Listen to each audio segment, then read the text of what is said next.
13 जानेवारी शाकंभरी पौर्णिमा. अन्नपूर्णेला करा कुंकुमार्चन. देवीला कुंकुमार्चन केल्याने घरात सुख समृद्धी येते, घरावरची सर्व संकट दूर होतात. 13 जानेवारी 2025ला आहे शाकंभरी पौर्णिमा. शाकंभरी माता म्हणजेच साक्षात अन्नपूर्णा. म्हणूनच तुमच्या देवघरात छोटी अन्नपूर्णा मातेची मूर्ती आहे. त्या मूर्तीवर शाकंभरी पौर्णिमेला कुंकुमार्चन नक्की करा. पण कुंकुमार्चन पूजा कशी करावी, संपूर्ण पूजेचा विधी काय असतो, साहित्य काय काय लागतं, यासाठीच आजचा हा व्हिडिओ आहे. म्हणून व्हिडिओ शेवटपर्यंत नक्की बघा. मी संपूर्ण पूजा करून दाखवणार आहे. चला तर मग.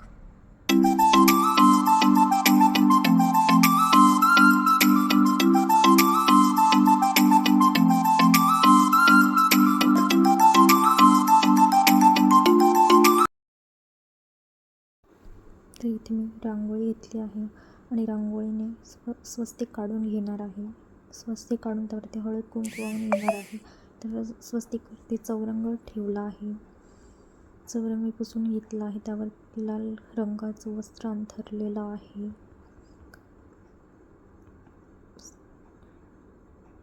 वस्त्र अंथरून घेतलेलं आहे. गणपती बाप्पांसाठी गणेश पूजन करणार, त्यासाठी गणपती बाप्पांसाठी मी इथे आसन ठेवलेलं आहे. त्यानंतर पूजेसाठी साहित्य लागणार ताटात तर बघू शकता. इथे पूजेसाठी लागणारं साहित्य मी एका ताटात घेतलेलं आहे. पंचामृत, हळद, कुंकू, अक्षदा, पाणी, कुंकुमार्चन करण्यासाठी कुंकू, तुपाचा दिवा, नैवेद्यासाठी गुळ खोबरं, धूप अगरबत्ती घेतली आहे. गणेश पूजन करून घेणार आहोत, त्यासाठी अन्नपूर्णा मातेची मूर्ती आणि गणपती बाप्पांची मूर्ती या दोन्ही मूर्ती मी घेतलेल्या आहेत.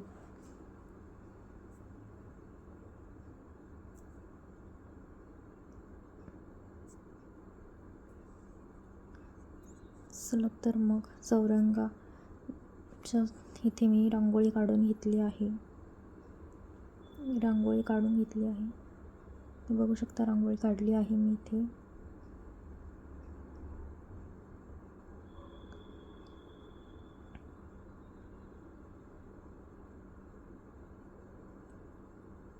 अशी रांगोळी वगैरे काढून घेतली आहे.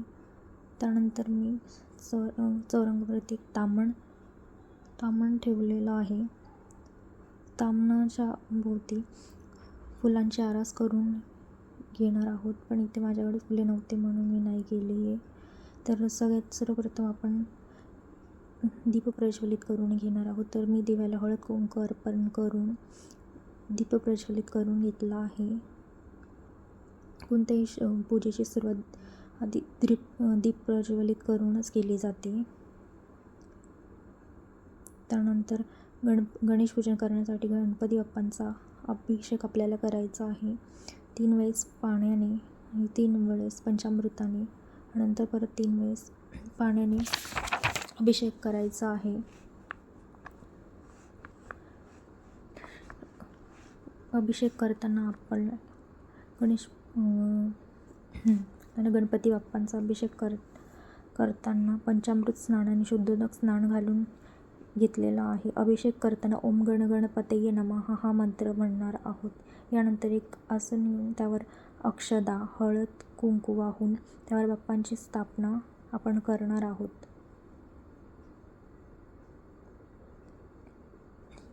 याप्रमाणे बाप्पांची स्थापना झाली आहे. बाप्पांना हळद कुंकू अक्षदा अर्पण केले आहे.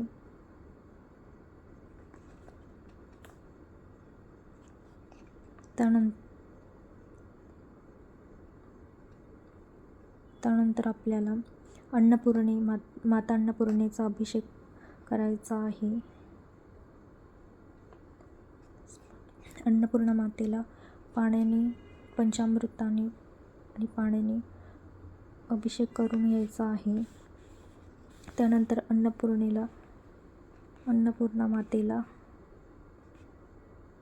ताम्हणात हळद,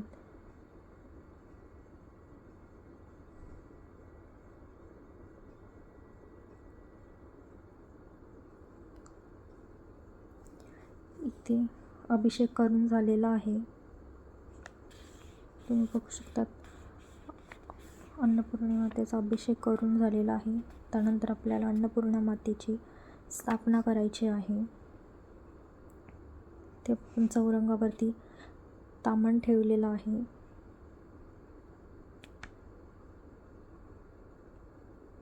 चौरंगावर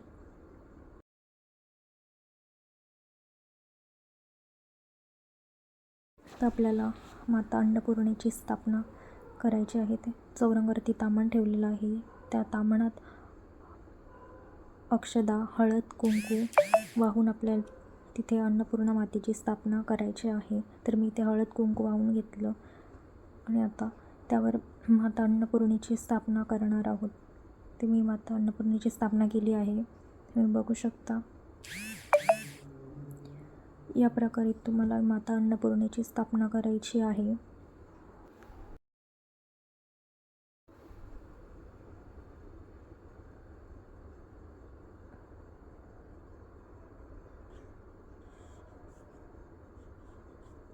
हे सर्व करत असताना आपण आपल्या कुलदेवीचा जप किंवा श्रीसूक्तम म्हणायचे आहे किंवा आई जगदंबेच्या अनेक रूपांची नावेही आपण घेऊ शकतो. नामस्मरण करू शकतो.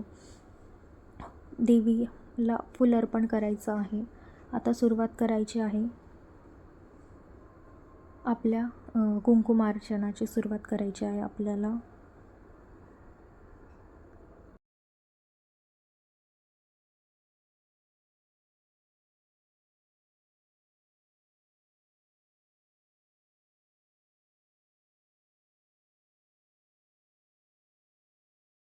अर्चन करायचं आहे. तर आपल्या हाताची 5 बोटे आहेत. अनामिका, मध्यमा आणि अंगठा यानेच आपल्याला अनामिका, मध्यमा, अंगठा यानेच आपल्याला कुंकुमार्चन करायचं आहे. तर्जनी आणि करंगळी आपल्याला लावायची नाही आहे हे लक्षात ठेवा. चरणांपासून मस्तकापर्यंत कुंकू वाहत जायचे आहे आणि प्रत्येक वेळी कुंकू वाहताना देवीच्या नामाचा जप करायचा आहे. सर्व मंगल मांगल्ये शिवे सर्वार्थ साधिके शरण्ये त्र्यंबके गौरी नारायणी नमोस्तुते. या देवी सर्वभूतेषु मातृरूपेण संस्थिता नमस्तस्यै नमस्तस्यै नमो नमः. कुंकुमार्चन करताना तुम्ही खास मंत्रसुद्धा म्हणू शकतात. तो मंत्र याप्रमाणे आहे. ओम ऐं ह्रीं क्लीं चामुंडाय विच्चे. परत सांगते मी हा मंत्र. ओम ऐं ह्रीं क्लीं चामुंडाय विच्चे. याप्रमाणे हा मंत्र म्हणत सुद्धा कुंकुमार्चन तुम्ही करू शकता. श्रीसूक्तम म्हणूनसुद्धा कुंकुमार्चन करू शकता. हे कुंकुमार्चन तुम्ही 108 वेळा किंवा 1001 वेळासुद्धा करू शकता. जशी तुमची इच्छा असेल, जशी तुमची श्रद्धा असेल, भक्ती असेल त्याप्रमाणे तुम्हाला हे कुंकुमार्चन करायचं आहे. लक्षात घ्या, पूजा आधी तुम्हाला संकल्प करायचा आहे. लक्षात घ्या, पूजा आधी तुम्हाला संकल्प करायचा आहे किंवा तुम्हाला किती कुंकुमार्चन करायचं आहे मनात ठरवून तुम्ही कुंकुमार्चन करा. आता हे कुंकुमार्चन का केलं जातं ते बघूया. शक्तितत्त्वाची निर्मिती लाल प्रकाशातून झाली आहे आणि कुंकवात शक्तितत्त्व आकृष्ट करण्याची क्षमता असते.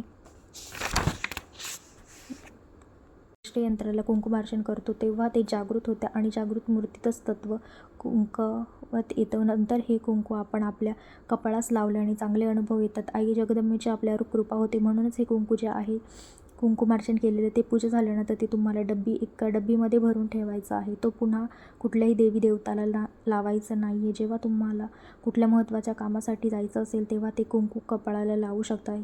याचा नक्कीच तुम्हाला चांगला अनुभव येईल. कुटुंबातील सदस्यांना लावू शकता, मुलास लावू शकता, आपल्या देवीला लावू शकता. याप्रमाणे कुंकुमार्चन झाल्यानंतर आता आपल्याला देवीला नैवेद्य दाखवायचा आहे आणि आरती करायची आहे. इथे मी तुपाची निरंजन घेतली आहे आणि देवीला ओवाळून घेतलेला आहे. याप्रमाणे धूप ही ओवाळून घेतलेला आहे. आता देवीला नैवेद्य दाखवण्यासाठी इथे आपले